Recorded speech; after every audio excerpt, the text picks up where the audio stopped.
Amigos da CBN, jogo encerrado aqui no Engenhão, mais um empate, mais uma transmissão sem gols. E é claro que a culpa é do comentarista da CBN, Álvaro Oliveira Filho. Você estava aqui no empate de Flamengo e Portuguesa? Não me lembro. Não lembra? Não. Bom, você esteve ontem em Porto Alegre?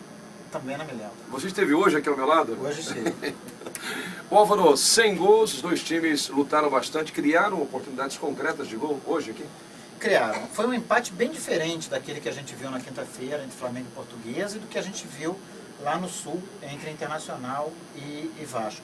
Hoje nós vimos duas equipes buscando a vitória, mas sabendo que qualquer erro durante o jogo podia custar muito caro, né? Vimos em campo dois dos melhores ataques do Campeonato Brasileiro enfrentando as duas melhores defesas. Então é claro que os dois técnicos se respeitaram muito durante o jogo, o que não impediu que as chances de gol aparecessem. E quando elas apareceram, nós vimos um goleiro brilhante, que foi o Vitor, que fez duas defesas fantásticas, numa cabeçada do Wellington Nem e num chute do Fred, ele e o atacante do Fluminense, aquela bola que o Fred não costuma perder, e ele fez uma grande defesa.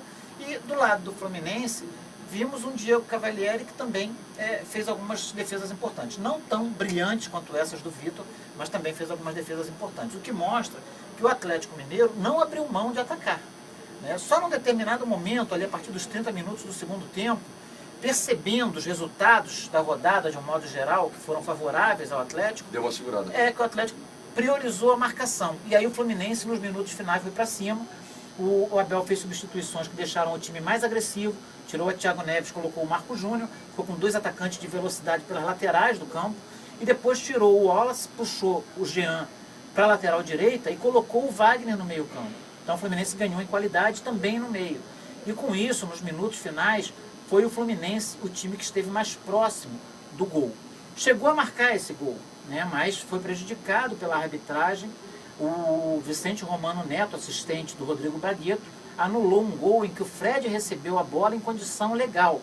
Ele não levantou a bandeira, esperou o jogador do Fluminense driblar o goleiro adversário. Quando o Fred tocou para o gol, ele assinalou um impedimento que não existiu. Nesse lance prejudicou o Fluminense. Mas no primeiro tempo, o próprio Rodrigo Bragueto já tinha prejudicado o Atlético Mineiro, porque num cruzamento do Júnior César, o Wallace tirou a bola da área com o braço, e ele levou o braço na direção da bola, o que mostra claramente que ele teve a intenção de tocar a bola com o braço. E o árbitro não marcou o pênalti. Então, um erro grave para cada lado, dois times que se equivalem, dois times que estão muito nivelados, que se respeitaram, e o empate acabou sendo um resultado que valorizou o ponto conquistado por cada um deles. A gente vê alguns empates no Campeonato Brasileiro em que as duas equipes mereciam sair de campo sem ponto algum. Hoje, se Fluminense e Atlético tivessem conquistado 2 pontos nesse empate, seria até justo. O Abel disse que o Digão anulou o Ronaldinho Gaúcho. Eu queria que você também avaliasse a atuação do Danilinho e do Bernard, que são as duas peças fundamentais do time do clube. Eu acho que eles hoje não tiveram tão bem, né? O Bernard, principalmente, eu considero vencendo o grande nome desse campeonato, foi muito bem marcado, não teve muita liberdade ali com o Wallace, né, ali pelo lado esquerdo do ataque do Atlético, e não criou muitas jogadas. O Danilinho até começou bem, mas depois cansou no segundo tempo e foi caindo o seu rendimento. O Ronaldinho teve altos e baixos no jogo. Eu não vejo uma diferença tão grande assim do Ronaldinho do Atlético Mineiro para o Ronaldinho do Flamengo. O que a gente vê é que o Ronaldinho hoje joga num time mais ajustado do que aquele time do Flamengo. Mas não foi um futebol exuberante. Ele teve alguns lances no jogo que mostram que ele ainda tem alguma categoria, mas está longe de ser um jogador decisivo. Thiago Neves ainda devendo. Muito mal.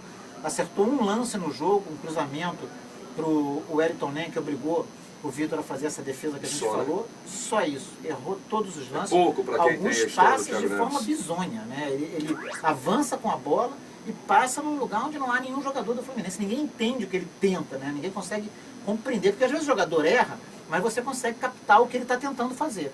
O Thiago Neves hoje ele comete alguns erros que a torcida não entende o que ele está tentando. Bom, o Galo joga agora contra o Flamengo, é o próximo jogo, né? Próximo sábado, aqui mesmo no Engenhão, reencontro do Ronaldinho com a torcida do Flamengo. Muito bem, vamos continuar acompanhando tudo com transmissão aqui na CBN, na sequência do Campeonato Brasileiro. Um abraço grande e até a próxima.